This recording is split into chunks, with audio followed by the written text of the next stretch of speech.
Welcome back नाज़रीन, programme में एक बार फिर से खुशामदीद। और अब हम वो बात करेंगे जो इस वक्त टकराव और महाजराई की बात है, लेकिन इस महाजराई में एतजाज़ अहसन साहब ने जो बात कही है, आपका कहना है कि मुल्क में जमहूरियत चीफ जस्टिस ऑफ पाकिस्तान की मरहून मिन्नत है। आज सदर, वजीर आज़म और जितने भी वज़रा हैं वो चीफ जस्टिस की वजह से हैं, तो फिर हुकूमत अदलिया से नाखुश क्यों है?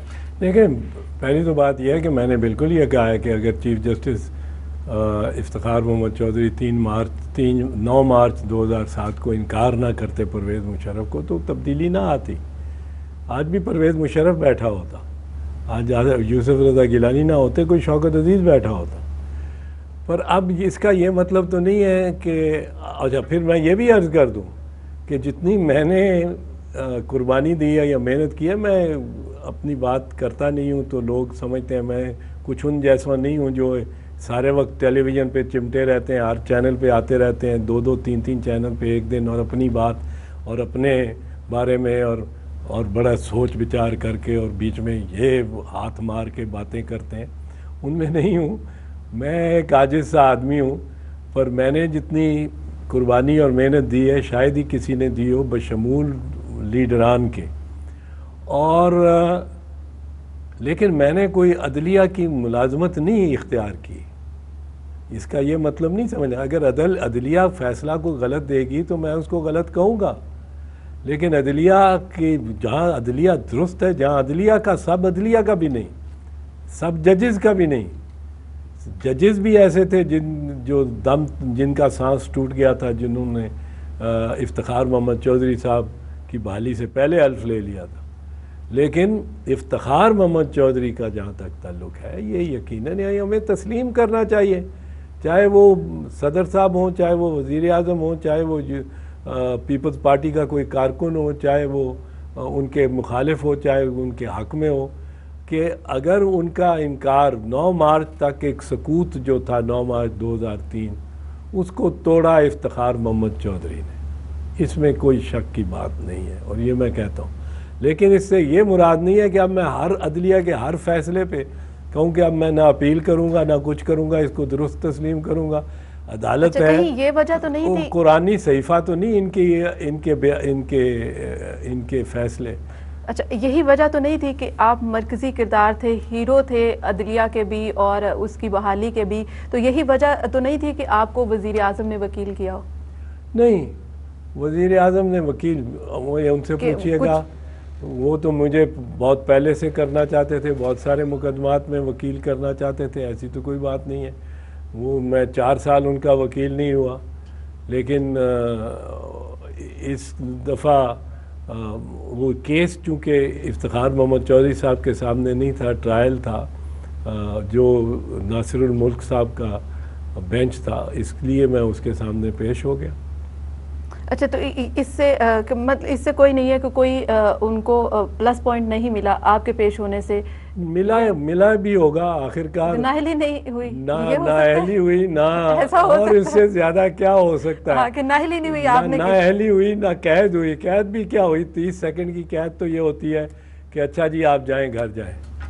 तो इसका ये क्रेडिट गोज टू आप। मेहनत मैंने की, मैंने मेहनत की, मैंने सिर्फ क्रेडिट, ये कोई किसी ने एहसान नहीं किया, अदालत ने मेरे पे एहसान करने के लिए नहीं किया।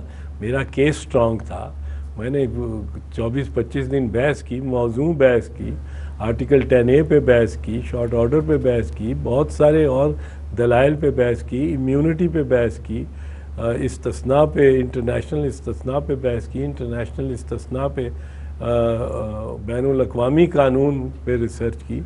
जितनी मैंने मेहनत की इस केस पे और मेरे दोस्तों साथियों ने मेहनत की, मेरा ख्याल है शायद ही कोई, और इतना हॉस्टाइल एनवायरनमेंट थी, अदालत से बाहर निकलता था तो मीडिया चीरने फाड़ने को तैयार होता था, और अदालत में जाता था तो अदालत के 7 जज बैठे, 7 जजेस के सामने केस पेश करना कोई आसान काम तो नहीं है, और उनको मनवाना हो, और वो सोचते हो, वो इस पे चलते हो कि ख़त ना लिख के हमारी तौहीन अदालत हो रही है। अच्छा, यही मीडिया था जब आपको हीरो पेश करता था, जब आप अदलिया बहाली तहरीक में थे, तो आज आपको सवाल करने पे मीडिया से नाराज़गी क्यों होती है? नहीं, मुझे कभी नाराज़गी नहीं हुई, सवाल करने पे खुदा की कसम नहीं हुई। जब गलत बयानी करते हैं मेरे से गलत, अब देखें यही बात कि मेरे से मंसूब कर दी कि रफ़ीक बग़ैर मुझे पूछे एक बड़े अखबार ने कि रफ़ीक तारड़ के ख़िलाफ़ एतजाज़ एहसन पेश हुआ और उसने ये मौक़िफ़ इख्तियार किया, अब दूसरा मौक़िफ़ इख्तियार कर रहा। मैं रफ़ीक तारड़ के ख़िलाफ़ पेश हो ही नहीं सकता था। मैंने कहा मेरे साले का ससुर है रफ़ीक तारड़ साहब, मैं किस तरह उसके सामने पेश होता। अब ये गलत बयानी थी, एक गलत बयानी की कि जी एतजाज़ एहसन ने कहा चूँकि यूसुफ रज़ा गिलानी पीर है इसलिए पीर के लिए अलहदा कानून हो। मैंने बात ही ऐसी नहीं की। एक अखबार में आया, दूसरे अखबारात में नहीं आया, पर उस पर कॉलम लिखे गए, उस पर लेटर टू दी एडिटर, उस पर कार्टून बना दिए गए। अब जब गलत बयानी जब की जाए उस पर मैं मीडिया से ज़रा थोड़ा सा भरम होता हूँ कि आपका हक है, आप ज़रूर फ्रीडम ऑफ एक्सप्रेशन, आज़ादी इजहार का हक है, पर गलत बयान ही जब आप मुझे गलत बयान मंसूब करके फिर उस पर साथ छुरियाँ चाकू चलाना शुरू कर दें, क्योंकि एक सेक्शन ऑफ द मीडिया की ख्वाहिश ये थी, आज भी वो बड़ा परेशान है वो लोग, कि 19 जनवरी 2012 को वो समझते थे वज़ीर आज़म को हथकड़ी लग जाएगी और सदर के वारंट जारी हो जाएंगे और सुप्रीम कोर्ट उनके हाथ में आला कार होगा, सुप्रीम कोर्ट के हाथ की छुरी होगी और हाथ इन मीडिया के दोस्तों का होगा और ये छुरी चला रहे होंगे और सब कुछ ज़बह कर देंगे। वो वैसा नहीं हुआ। वो समझते हैं कि एतजाज़ एहसन रास्ते में रुकावट बन गया उनके मकासद में, तो अब मैं तो आइन और कानून के पीछे चला। अच्छा सर, आप कहते हैं आपने एक नज़्म जो कि एक बहुत पसंद है, जिसको हर कोई आइडियलिज़म आपको तसव्वुर करता है उस नज़्म के थ्रू, वो ये थी कि अदल बिन जमहूर नहीं होगा। तो अब अदल भी है, जमहूरियत भी है, सब कुछ है, तो फिर ये महाजराई क्यों है? क्या ये महाजराई ख़त्म हो पाएगी? मैंने कहा था अदल बिना जमहूर ना होगा, अदालत बिना जमहूर तो नहीं कहा था। अदालत है, पर जहाँ अदल नहीं करती वहाँ जमहूरियत को ख़तरा आता है। मेरी नज़्म आप पढ़ें, मेरी नज़्म ने एक ख्वाब दिया लोगों को और मैं उस ख्वाब का सच्चा हूँ।